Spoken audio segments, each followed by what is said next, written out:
...140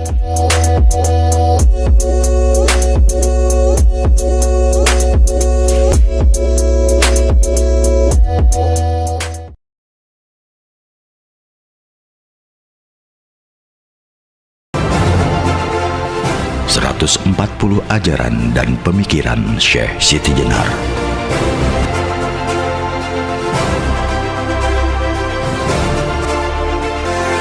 Satu, tidak usah kebanyakan teori semu, karena sesungguhnya ingsun inilah Allah.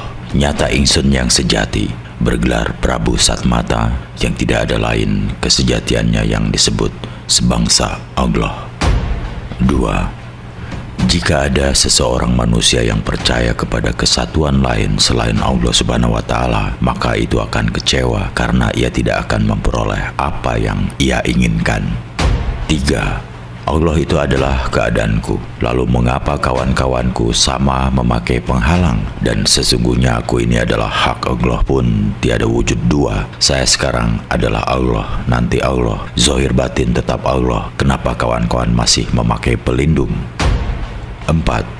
Sebenarnya keberadaan zat yang nyata itu hanya berada pada mantapnya tekad kita. Tandanya tidak ada apa-apa, tetapi harus menjadi segala niat kita yang sungguh-sungguh.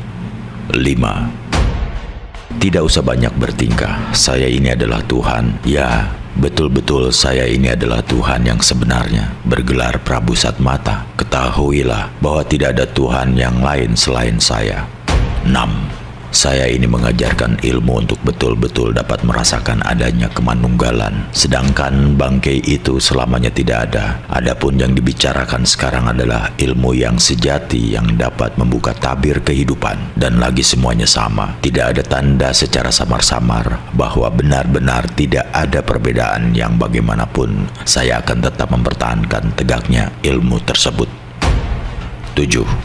Bahwa sesungguhnya lafaz Allah yaitu kesaksian akan Allah yang tanpa rupa dan tiada tampak akan membingungkan orang karena diragukan kebenarannya. Dia tidak mengetahui akan diri pribadinya yang sejati sehingga ia menjadi bingung. Sesungguhnya nama Allah itu untuk menyebut wakilnya, diucapkan untuk menyatakan yang dipuja dan menyatakan suatu janji. Nama itu ditumbuhkan menjadi kalimat yang diucapkan Muhammad Rasulullah. Kedelapan, padahal sifat kafir berwatak jisim yang akan membusuk, hancur lebur, bercampur tanah. Lain jika kita sejiwa dengan zat yang maha luhur. Ia gagah berani, maha sakti dalam sarak, menjelajahi alam semesta. Dan itu pangeran saya yang menguasai dan memerintah saya, yang bersifat wahdaniyah, artinya menyatukan diri dengan ciptaannya. Ia dapat abadi mengembara melebihi peluru atau anak sumpit. Bukan budi, bukan nyawa, bukan hidup tanpa asal dari manapun, bukan pula kehendak tanpa tujuan. Dia itu yang bersatu padu dengan wujud saya. Tiada susah payah, kodrat dan kehendaknya. Tiada kenal rintangan, sehingga pikiran keras dari kehidupan, dari keinginan luluh tiada berdaya. Maka timbullah dari jiwa raga saya, kearif bijaksanaan saya menjumpai ia sudah ada di sana. Kesembilan, Syekh lemah bang namaku, Rasulullah ya aku sendiri, Muhammad ya aku sendiri. Asma Allah itu sesungguhnya diriku, ya akulah yang menjadi Allah Ta'ala. Kesepuluh, jika Anda menanyakan di mana rumah Tuhan, maka jawabnya tidak sukar. Allah berada pada zat yang tempatnya tidak jauh, yaitu berada dalam tubuh manusia, tapi hanya orang yang terpilih saja yang bisa melihatnya, yaitu orang-orang Sunni.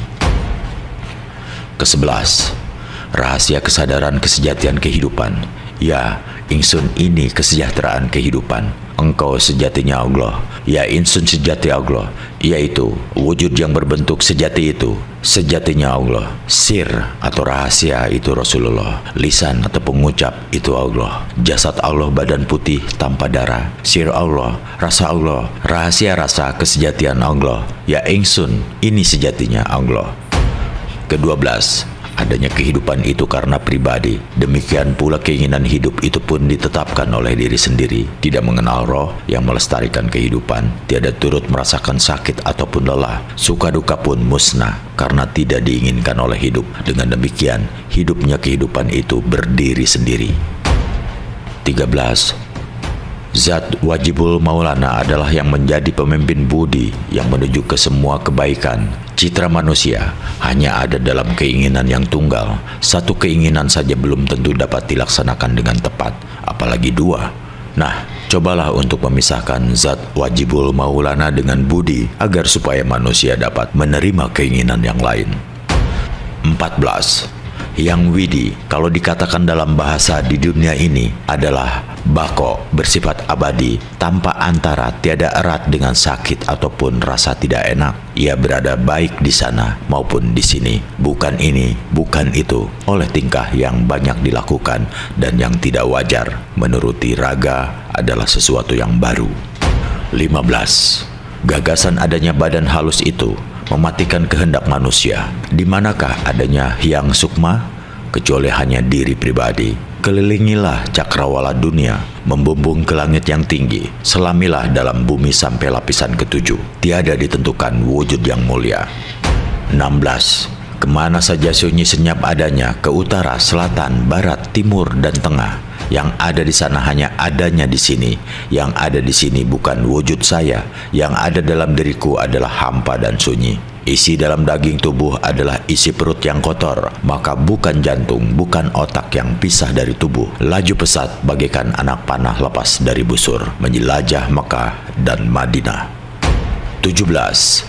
Saya ini bukan budi, bukan angan-angan hati, bukan pikiran yang sadar, bukan niat, bukan udara, bukan angin, bukan panas, dan bukan kekosongan atau kehampaan. Wujud saya ini jasad yang akhirnya menjadi jenazah, busuk bercampur tanah dan debu. Nafas saya mengelilingi dunia, tanah, api, air, dan udara kembali ke tempat asalnya, sebab semuanya barang baru, bukan asli. 18. Maka saya ini zat sejiwa yang menyatu, menyukma dalam Hyang Widi. Pangeran saya bersifat jalil dan jamal, artinya maha mulia dan maha indah. Ia tidak mau sholat atas kehendak sendiri, tidak pula mau memerintah untuk sholat kepada siapapun. Adapun sholat itu budi yang menyuruh, budi yang laknat dan mencelakakan, tidak dapat dipercaya dan dituruti, karena perintahnya berubah-ubah. Perkataannya tidak dapat dipegang, tidak jujur jika dituruti, tidak jadi dan selalu mengajak mencuri. 19. Syukur kalau saya sampai tiba di dalam kehidupan yang sejati. Dalam alam kematian ini saya kaya akan dosa. Siang malam saya berdekatan dengan api neraka. Sakit dan sehat saya temukan di dunia ini. Lain halnya apabila saya sudah lepas dari alam kematian. Saya akan hidup sempurna, langgeng, tiada ini dan itu. 20. Menduakan kerja bukan watak saya. Siapa yang mau mati dalam alam kematian, orang kaya akan dosa. Balik, jika saya hidup yang tidak kekal ajal, akan langgeng hidup saya. Tidak perlu ini dan itu. Akan tetapi saya disuruh untuk memilih hidup atau mati. Saya tidak sudi, sekalipun saya hidup. Biar saya sendiri yang menentukan. 21. Betapa banyak nikmat hidup manfaatnya mati. Kenikmatan ini dijumpai dalam mati. Mati yang sempurna teramat indah. Manusia sejati adalah yang sudah meraih ilmu. Tiada dia mati, hidup selamanya. Menyebutnya mati berarti syirik, lantaran tidak tersentuh lahat. Hanya beralih tempatlah dia memboyong keratonnya. 22. Aku angkat saksi di hadapan zatku sendiri. Sesungguhnya tidak ada Tuhan selain aku, dan aku angkat saksi sesungguhnya Muhammad itu utusanku. Sesungguhnya yang disebut Allah adalah ingsun, diri sendiri. Rasul itu Rasulku, Muhammad itu cahayaku. Aku zat yang hidup yang tidak kena mati. Akulah zat yang kekal, yang tidak pernah berubah dalam segala keadaan. Akulah zat yang bijaksana, tidak ada yang samar sesuatu pun. Akulah zat yang maha menguasai, yang kuasa dan yang bijaksana. Tidak kekurangan dalam pengertian, sempurna terang menderang, tidak terasa apa-apa, tidak kelihatan apa-apa. Hanya aku yang meliputi sekalian alam dengan kodratku. 23. Janganlah ragu dan janganlah menyekutukan, karena engkau adalah keberadaan Allah, disebut imannya iman. 24. Jangan ragu dan janganlah menyekutukan, karena engkau adalah tempat manunggalnya Allah, disebut imannya tauhid. 25. Janganlah ragu dan janganlah menyekutukan, karena engkau adalah sifatnya Allah, disebut imannya syahadat. 26. Janganlah ragu dan janganlah menyekutukan, karena engkau adalah kewaspadaan Allah, disebut imannya makrifat. 27. Janganlah ragu dan janganlah menyekutukan, karena engkau adalah menghadap Allah, disebut imannya sholat. 28. Janganlah ragu dan janganlah menyekutukan, karena engkau adalah kehidupannya Allah, disebut imannya kehidupan. 29. Janganlah ragu dan janganlah menyekutukan, karena engkau adalah kepunyaan dan keagungan Allah, disebut imannya takbir. 30. Janganlah ragu dan janganlah menyekutukan, sebab engkau adalah pertemuan Allah, disebut imannya saderah. 31. Janganlah ragu dan janganlah menyekutukan, karena engkau adalah kesucian Allah, disebut imannya kematian. 32. Janganlah ragu dan janganlah menyekutukan, karena engkau adalah wadahnya Allah, disebut imannya junud. 33. Janganlah ragu dan janganlah menyekutukan, karena engkau adalah bertambahnya nikmat dan anugerah Allah, disebut imannya jinabat. 34. Janganlah ragu dan janganlah menyekutukan, karena engkau adalah asma nama Allah, disebut imannya wudu. 35. Janganlah ragu dan janganlah menyekutukan, karena engkau adalah ucapan Allah, disebut imannya kalam. 36. Janganlah ragu dan janganlah menyekutukan, karena engkau adalah juru bicara Allah, disebut imannya akal. 37. Janganlah ragu dan janganlah menyekutukan, karena engkau adalah wujud Allah, yaitu tempat berkumpulnya seluruh jagat makrokosmos, dunia akhirat, surga neraka, ars kursi, loh kalam, bumi langit, manusia, jin, iblis laknat, malaikat, nabi, wali, orang mukmin, nyawa semua itu berkumpul di pucuknya jantung yang disebut alam hayal, disebut imannya nur cahaya. 38. Yang disebut kodrat itu yang berkuasa, tiada yang mirip atau yang menyamai, kekuasaannya tanpa piranti, keadaan wujudnya tidak ada baik luar maupun dalam, merupakan kesatuan yang beraneka ragam. 39. Irodat artinya kehendak yang tiada membicarakan, ilmu untuk mengetahui keadaan yang lepas jah dari panca indera bagaikan anak gumpitan lepas tertiup. 40. Inilah maksudnya syahadat. Asyhadu berarti jatuhnya rasa, ilah berarti kesetiaan rasa, illallah berarti bertemunya rasa, Muhammad berarti hasil karya, yang maujud dan pangeran berarti kesejatian hidup. 41. Mengertilah bahwa sesungguhnya ini syahadat sakarat. Jika tidak tahu, maka sekaratnya masih mendapatkan halangan. Hidupnya dan matinya hanya seperti hewan. 42. Syahadat Allah, Allah badan lebur menjadi nyawa, nyawa lebur menjadi cahaya, cahaya lebur menjadi roh, roh lebur menjadi rasa, rasa lebur sirna kembali kepada yang sejati. Tinggallah hanya Allah semata, yang abadi dan terkematian. 43. Sahadat ananing ingsun, asadu keberadaanku, la ilah bentuk wajahku, illallah Tuhanku. Sesungguhnya tidak ada Tuhan selain aku, yaitu badan dan nyawa seluruhnya. 44. Sahadat panatep panatagama, yaitu yang menjadi bertempatnya Allah, menghadap kepada Allah. Bayanganku adalah roh Muhammad, yaitu sejatinya manusia, yaitu wujudnya yang sempurna. 45. Kenikmatan mati tidak dapat dihitung. Tersasar, tersesat, lagi terjerumus, menjadikan kecemasan, menyusahkan dalam patihnya, justru bagi ilmu orang remeh. 46. Segala sesuatu yang wujud, yang tersebar di dunia ini, bertentangan dengan sifat seluruh yang diciptakan, sebab isi bumi itu angkasa yang hampa. 47. Salat 5 kali sehari adalah pujian dan zikir yang merupakan kebijaksanaan dalam hati menurut kehendak pribadi, benar atau salah pribadi sendiri yang akan menerima dengan segala keberanian yang dimiliki. 48. Pada permulaan saya sholat, budi saya mencuri. Pada waktu saya zikir, budi saya melepaskan hati, menaruh hati kepada seseorang. Kadang-kadang menginginkan keduniaan yang banyak, lain dengan Zat Maha yang bersama diriku. Nah, saya inilah yang Maha Suci, Zat Maulana yang nyata, yang tidak dapat dipikirkan dan tidak dapat dibayangkan. 49. Sahadat, sholat, dan puasa itu adalah amalan yang tidak diinginkan. Oleh karena itu tidak perlu dilakukan. Adapun zakat, naik haji ke Mekah, keduanya adalah omong kosong.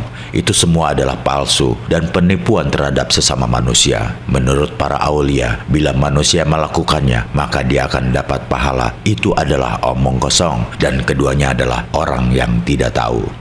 50. Tidak pernah saya menuruti perintah budi, bersujud-sujud di masjid menggunakan jubah, pahalanya besok saja. Bila dahi sudah menjadi tebal, kepala berbelang, sesungguhnya hal itu tidak masuk akal. Di dunia ini semua manusia adalah sama. Mereka semua mengalami suka duka, menderita sakit dan duka nestapa. Tiada bedanya satu dengan yang lain. Oleh karena itu, saya, Siti Jenar, hanya setia pada satu hal saja, yaitu Gusti Zat Maulana. 51. Gusti Zat Maulana, dialah yang luhur dan sangat sakti, yang berkuasa, maha besar, lagi pula memiliki 20 sifat, kuasa atas segala kehendaknya. Dialah maha kuasa, pangkal mula segala ilmu, maha mulia, maha indah, maha sempurna, maha kuasa, rupa warnanya tanpa cacat, seperti hambanya. Di dalam raga manusia, ia tidak nampak. Ia sangat sakti menguasai segala yang terjadi dan menjelajahi seluruh alam semesta, Mindraloka. 52. Hyang Widi, wujud yang tidak nampak oleh mata, mirip dengan ia sendiri. Sifat-sifatnya mempunyai wujud seperti penampakan raga yang tiada tampak. Warnanya melambangkan keselamatan, tetapi tanpa cahaya atau teja, halus, lurus, terus-menerus, menggambarkan kenyataan tiada dusta. Ibaratnya kekal tiada bermula, sifat dahulu yang meniadakan permulaan karena asal diri pribadi. 53. Mengertilah bahwa sesungguhnya ini sahadat sakarat. Jika tidak tahu, maka sekaratnya masih mendapatkan halangan. Hidupnya dan matinya hanya seperti hewan. 54. Siti Jenar mengetahui benar di masa kemusnahan anta yang mulia, yaitu zat yang melanggengkan budi. Berdasarkan dalil rema itu, ialah dalil yang dapat memusnahkan beraneka ragam selubung, yaitu dapat lepas bagaikan anak panah. Tiada dapat diketahui di mana busurnya. Syariat, tarekat, hakikat, dan marifat musnah tiada terpikirkan. Maka sampailah Siti Jenar di istana sifat yang sejati.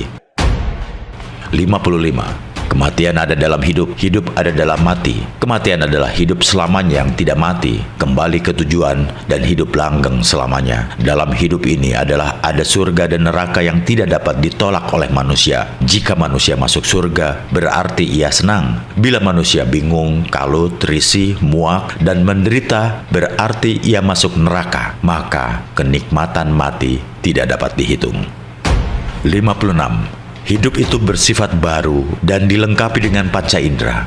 Panca indera ini merupakan barang pinjaman yang jika sudah diminta oleh yang mempunyai akan menjadi tanah dan membusuk, hancur lebur, bersifat najis. Oleh karena itu panca indera tidak dapat dipakai sebagai pedoman hidup. Demikian pula budi, pikiran, angan-angan, dan kesadaran berasal dari panca indera, tidak dapat dipakai sebagai pegangan hidup. Akal dapat menjadi gila, sedih, bingung, lupa, tidur, dan seringkali tidak jujur.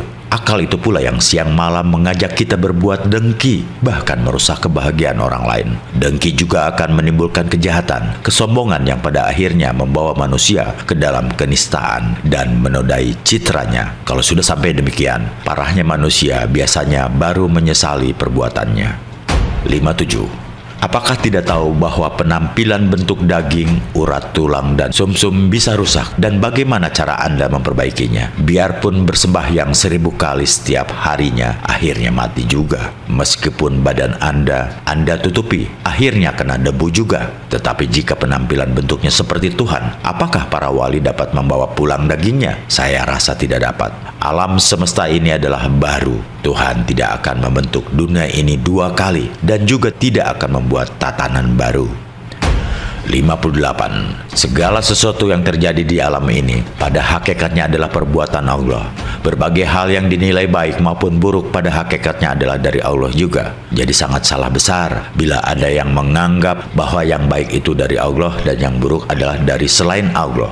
Oleh karena itu, af'al Allah harus dipahami dari dalam dan dari luar diri manusia. Misalnya saat manusia menggoreskan pensil, disitulah terjadi perpaduan dua kemampuan kodrati yang dipancarkan oleh Allah kepada makhluknya, yaitu kemampuan gerak pensil.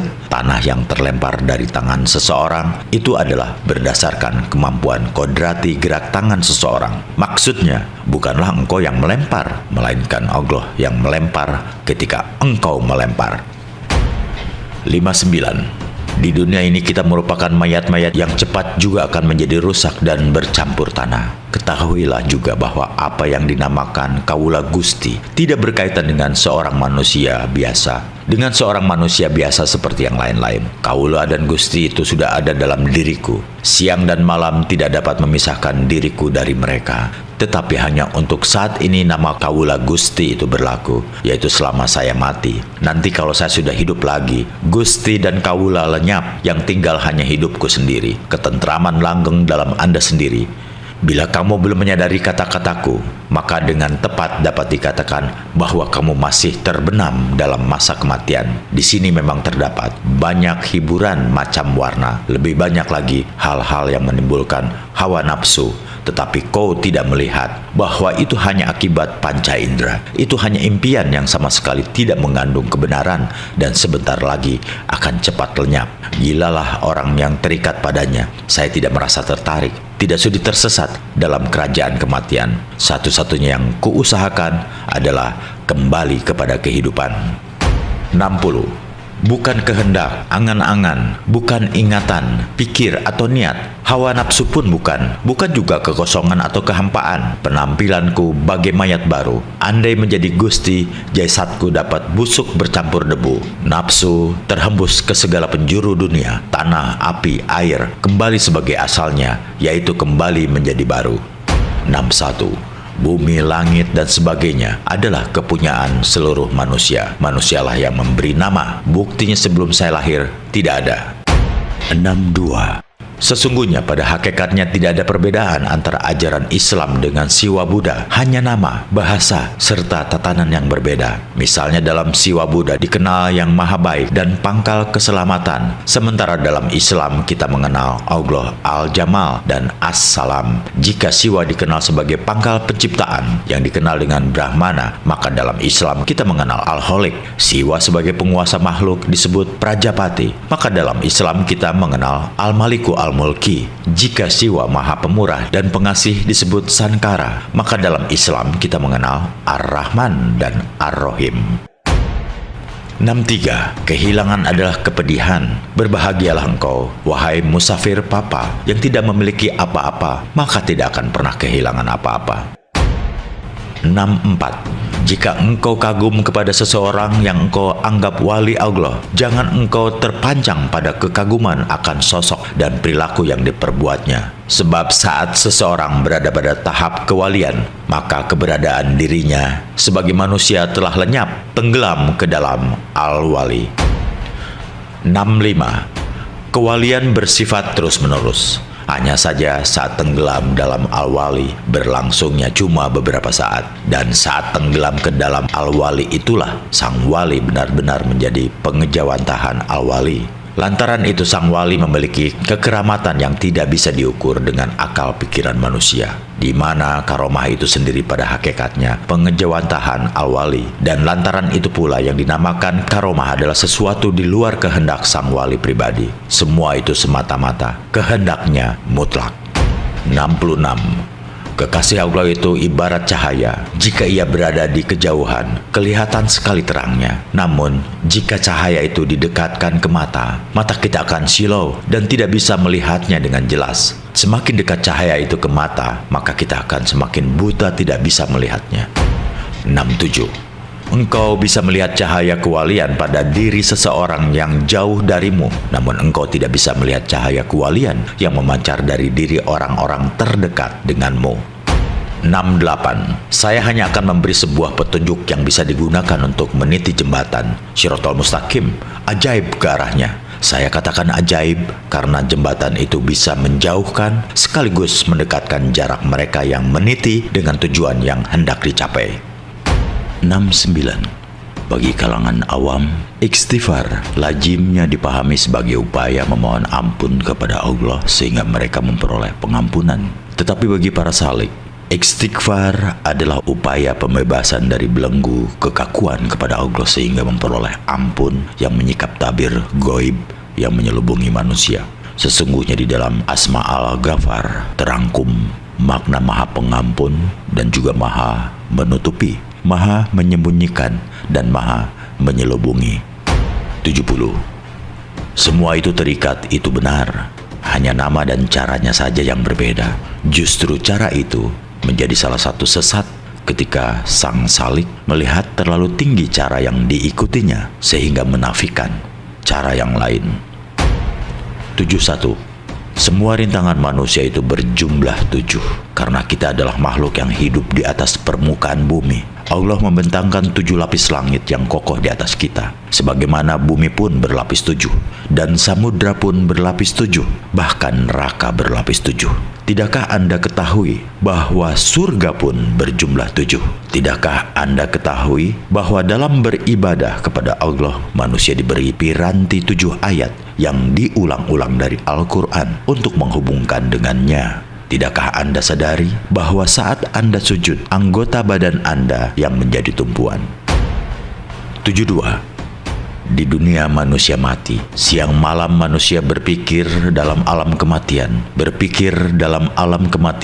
mengharap-harap akan permulaan hidupnya. Hal ini mengherankan sekali, tetapi sesungguhnya manusia di dunia ini dalam alam kematian, sebab di dunia ini banyak neraka yang dialami, kesengsaraan, panas, dingin, kebingungan, kekacauan, dan kehidupan manusia dalam alam yang nyata. 73. Dalam alam ini manusia hidup mulia, mandiri diri pribadi, tiada diperlukan lantaran ayah dan ibu. Ia berbuat menurut keinginan sendiri, tiada berasal dari angin, air, tanah, api, dan semua yang serba jasad. Ia tidak menginginkan atau mengharap-harapkan kerusakan apapun. Maka apa yang disebut Allah ialah barang baru, direka-reka menurut pikiran dan perbuatan. 74. Orang-orang muda dan bodoh banyak yang diikat oleh budi, cipta, iblis laknat, kafir, setan, dan angan-angan yang muluk-muluk yang menuntun mereka ke yang bukan-bukan. Orang jatuh ke dalam neraka dunia karena ditarik oleh panca indera, menuruti nafsu catur warna, hitam, merah, kuning, serta putih dalam jumlah yang besar sekali yang masuk ke dalam jiwa raganya. 75. Saya merindukan hidup saya dulu, tak kala saya masih suci, tiada terbayangkan, tiada kenal arah, tiada kenal tempat, tiada tahu hitam, merah, putih, hijau, biru, dan kuning. Kapankah saya kembali ke kehidupan saya yang dulu? Kelahiranku di dunia alam kematian itu demikian susah payahnya karena saya memiliki hati sebagai orang yang mengandung sifat baru. 76. Kelahiranku di dunia kematian itu demikian susah payahnya karena saya memiliki hati sebagai orang yang mengandung sifat baru. 77. Keinginan baru, kodrat, irodat, samak, besar, dan ngaliman atau aliman betul-betul terasa amat berat di alam kematian ini. Panca pranawa kudus, yaitu 5 penerangan suci, semua sifat saya, baik yang dalam maupun yang luar. Tidak ada yang saya semuanya itu berwujud najis, kotor, dan akan menjadi racun. Beraneka ragam terdapat tersebut dalam alam kematian ini. Di dunia kematian, manusia terikat oleh panca indera, menggunakan keinginan hidup yang 20 sifatnya, sehingga saya hampir tergila-gila dalam dan kematian ini. 78.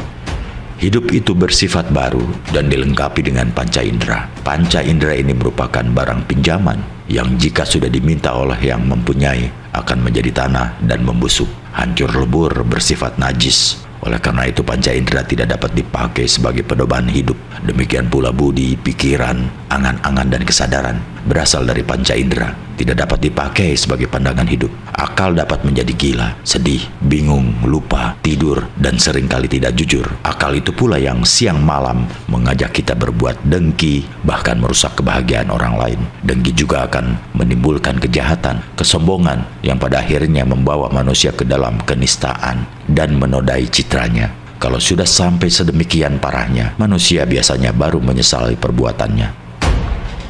79. Apakah tidak tahu bahwa penampilan bentuk daging, urat, sumsum bisa merusak dan bagaimana cara Anda memperbaikinya? Biarpun bersembahyang 1000 kali tiap harinya, akhirnya mati juga. Meskipun badan Anda tutupi, akhirnya kena debu juga. Tetapi jika penampilan bentuknya seperti Tuhan, apakah para wali dapat membawa pulang dagingnya? Saya rasa tidak dapat. Alam semesta ini adalah baru. Tuhan tidak akan membentuk dunia ini 2 kali dan tidak akan membuat tatanan baru. 80. Mayat-mayat berkeliaran kemana-mana, ke utara dan ke timur, mencari makan dan sandang yang bagus dan permata, serta perhiasan yang berkilauan, tanpa mengetahui bahwa mereka adalah mayat-mayat belaka yang naik kereta, dokar, atau bendi. Itu juga mayat, meskipun seringkali ia berwatak keji terhadap sesamanya. 81.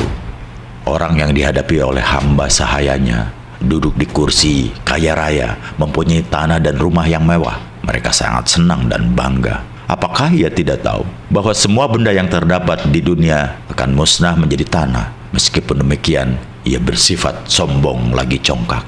Oh, berbelas kasihan saya kepadanya. Ia tidak tahu akan sifat-sifat dan citra dirinya sebagai mayat. Ia merasa dirinya yang paling cukup pandai. 82. Di alam kematian ada surga dan neraka, dijumpai untung serta sial. Keadaan di dunia seperti ini menurut Siti Jenar sesuai dengan dalil Samarkandi. Sesungguhnya orang yang mati menemukan jiwa raga dan memperoleh pahala surga serta neraka. 83. Keadaan itulah yang dialami manusia sekarang. Demikian pendapat Siti Jenar, yang pada akhirnya Siti Jenar siang malam berusaha untuk mensucikan budi serta menguasai ilmu luhur dengan kemuliaan jiwa. 84. Di alam kematian terdapat surga dan neraka, yaitu bertemu dengan kebahagiaan dan kecelakaan, dipenuhi oleh hamparan keduniawian. Ini cocok dengan dalil Samarkandi. Sesungguhnya orang mati itu akan mendapatkan raga bangkainya, terkena pahala surga serta neraka. 85. Surga neraka tidaklah kekal dan dapat lebur, ataupun letaknya hanya dalam rasa hati masing-masing pribadi. Senang, puas itulah surga. Adapun neraka adalah jengkel, kecewa dalam hati bahwa surga neraka terdapat di akhirat. Itulah hal yang semata hayal, tidak termakan akal. 86. Sesungguhnya menurut ajaran Islam pun surga dan neraka itu tidak kekal. Yang menganggap kekal surga neraka itu adalah kalangan awam. Sesungguhnya mereka berdua wajib rusak dan binasa. Hanya Allah, zat yang wajib abadi, kekal, langgeng, dan azali. 87. Sesungguhnya tempat kebahagiaan dan kemuliaan yang disebut swarga oleh orang-orang Hindu-Buddha di dalam Islam disebut dengan nama jannah atau taman, yang bermakna tempat sangat menyenangkan yang di dalamnya hanya terdapat kebahagiaan dan kegembiraan. Hampir mirip dengan swarga yang dikenal di dalam Siwa Buddha. Di dalam Islam dikenal ada 7 surga besar yang disebut Al-Ailiyin, Al-Firdaus, Al-Adan, An-Naim, Al-Khulud, Al-Mawa, dan Darussalam. Di surga-surga itulah amalan orang-orang yang baik ditempatkan sesuai amal ibadahnya selama hidup di dunia. 88. Sementara itu, tidak berbeda dengan ajaran Siwa Buddha yang meyakini adanya alam bawah, yaitu neraka yang bertingkat-tingkat dan jumlahnya sebanyak jenis siksaan. Islam pun mengajarkan demikian. Jika dalam ajaran Siwa Buddha dikenal ada 7 neraka besar, yaitu Sutala, Watala, Talata, Mahatala, Satala, Atala, dan Patala, maka dalam Islam juga dikenal tingkatan neraka, yaitu Jahanam, Utama, Hawiyah, Sakar, Jahim, dan Dalwail. 89. Sebetulnya yang disebut awal dan akhir itu berada dalam cipta kita pribadi. Seumpama jasad di dalam kehidupan ini sebelum dilengkapi dengan perabot lengkap seperti umur 60 tahun dan di situ masih disebut sebagai awal, maka disebut masyrik atau timur, yang maknanya mengangkat atau awal penetapan manusia serta genapnya hidup. 90. Yang saya sebut maghrib atau barat itu penghabisan. Maksudnya setelah melalui segala hidup di dunia, maka sejatinya awal itu memulai, akhir mengakhiri. Jika memang bukan adanya zaman alam dunia atau zaman akhirat, itu semua masih dalam keadaan hidup semua. 91. Untuk keadaan kematian saya sebut akhirat, hanyalah bentuk dari bergantinya keadaan saja. Adapun sesungguhnya mati itu juga kiamat. Kiamat itu perkumpulan, mati itu roh. Jadi semua roh itu kalau sudah menjadi satu, hanya tinggal kesempurnaannya saja. 92. Moksanya roh saya sebut mati, karena dari roh itu terwujud keberadaan zat semua. Letaknya kesempurnaan roh itu adalah musnahnya zat. Akan tetapi bagi penerapan makrifat, hanya yang waspada dan tepat yang bisa menerapkan aturannya. Di samping semua itu, sesungguhnya semuanya juga hanya akan kembali kepada asalnya masing-masing. 93. Ketahuilah bahwa surga dan neraka itu dua wujud. Terjadinya dari keadaan wujud makhluk itu dari kejadian. Surga dan neraka sekarang sudah tampak terbentuk oleh kejadian yang nyata. 94. Saya berikan kiasan sebagai tanda bukti adanya surga. Sekarang ini sama sekali berdasarkan wujud dari kejadian di dunia. Surga yang luhur itu terletak dalam perasaan hati yang senang. Tidak kurang orang duduk dalam kereta yang bagus, merasa sedih, bahkan menangis terseduh-seduh. Sedang seorang pedagang keliling berjalan kaki sambil memikul barang dagangannya, menyanyi sepanjang jalan. Ia menyanyikan berbagai macam lagu dengan suara yang terdengar mengalun merdu. Sekalipun ia memikul, menggendong, menjinjing, atau menyunggi barang dagangannya pergi ke Semarang, ia itu menemukan surganya karena merasa senang dan bahagia. Ia tidur di rumah penginapan umum, berbantal kayu sebagai kalang kepala, dikerumuni serangga penghisap darah, tetapi ia dapat tidur dengan nyenyak. 95. Orang di surga segala macam barang serba ada. Kalau ingin bepergian serba enak, karena kereta bendi tersedia untuk mondar-mandir kemana saja. Tetapi apabila nerakanya datang, menangislah ia bersama istri atau suaminya dan anak-anaknya.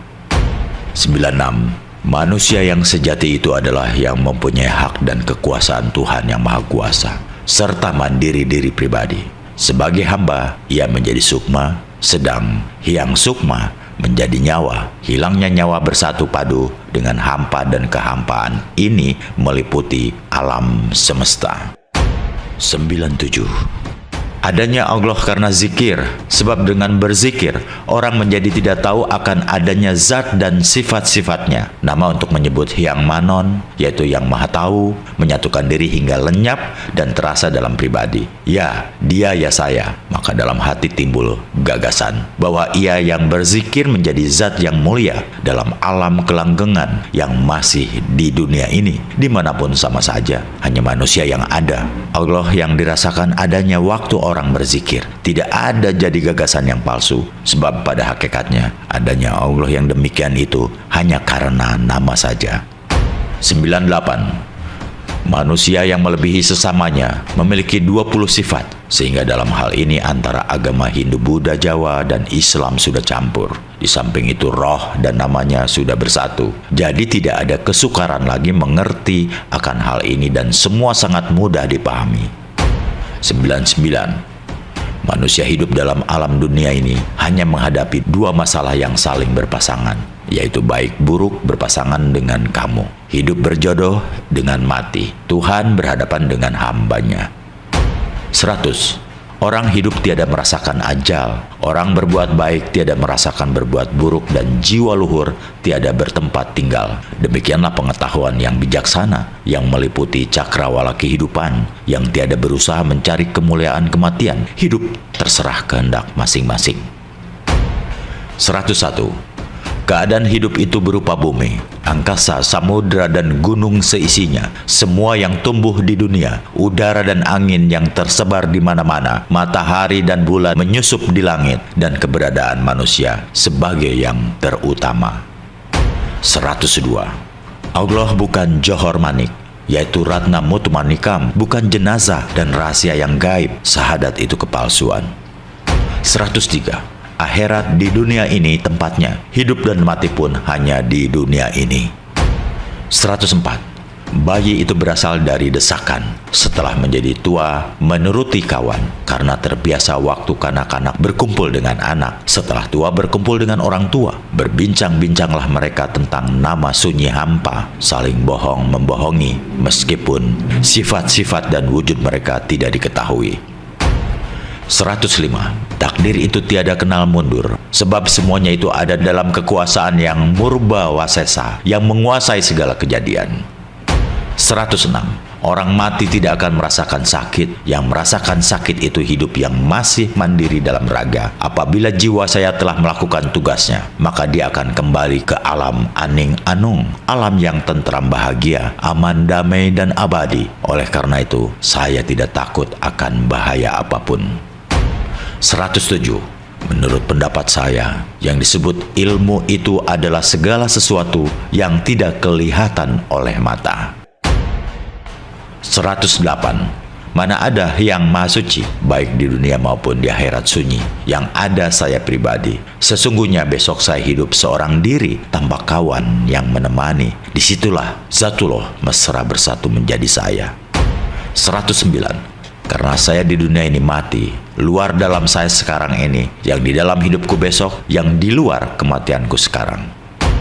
110. Orang yang ingin pulang ke alam kehidupan tidak sukar, lebih-lebih bagi murid Siti Jenar, sebab dia sudah paham dengan menguasai sebelumnya. Di sini dia tahu rasanya di sana dia tahu rasanya di sini.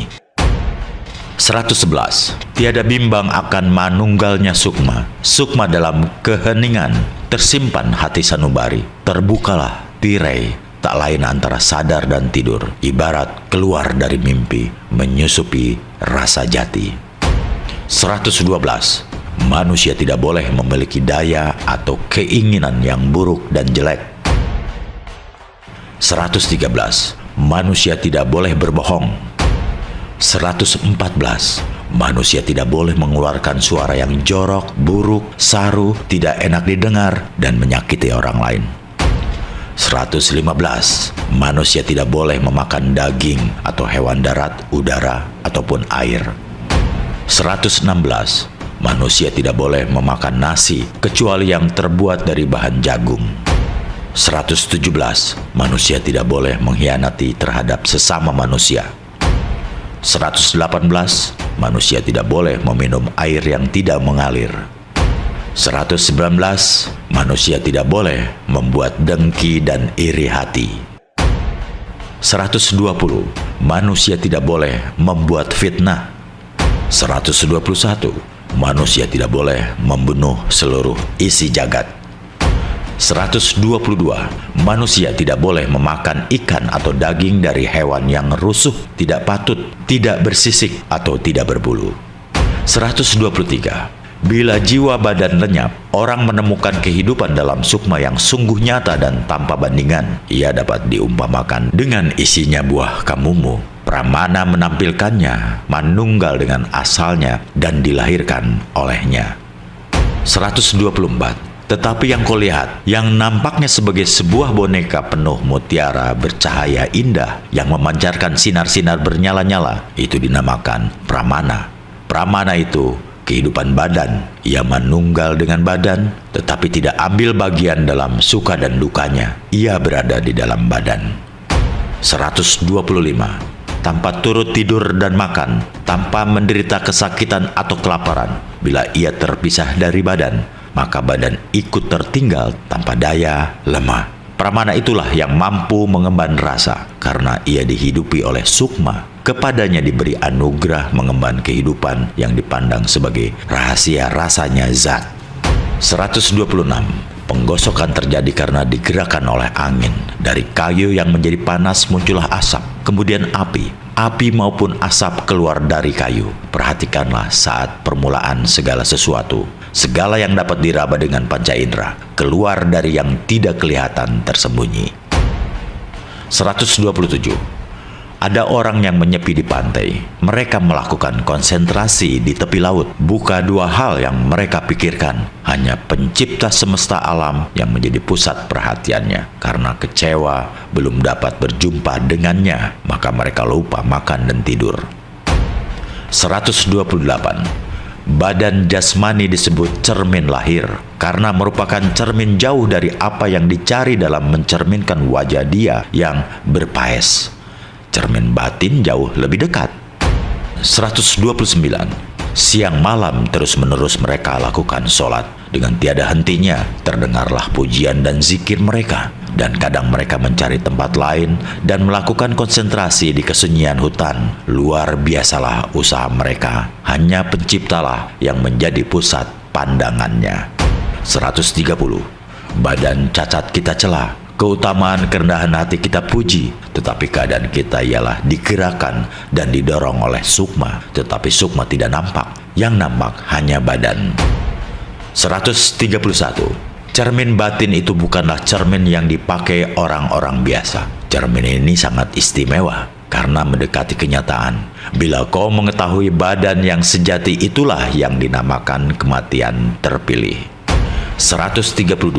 Bila engkau melihat badanmu, aku turut dilihat. Bila kau tidak memandang dirimu begitu, kau sungguh tersesat. 133. Sukma tidak jauh dari pribadi. Ia tinggal di tempat itu jua. Ia jauh kalau dipandang jauh, tetapi dekat kalau dianggap dekat. Ia tidak kelihatan karena antara dia dan manusia terdapat kekuasaannya yang meresapi segala-galanya. 134. Hyang Sukma Purba menyembunyikan diri terhadap penglihatan sehingga ia lenyap sama sekali dan tidak dapat dilihat. Kontemplasi terhadap dia yang benar lenyap dan berhenti. Jalan untuk menemukannya dilacak kembali dari puncak gunung. 135. Tetapi Hyang Sukma sendiri tidak dapat dilihat. Cepat orang turun dari gunung dan dengan seksama orang melihat ke kiri ke kanan, namun dia tidak ditemukan. Hati orang itu berlalu penuh duka cita dan kerinduan.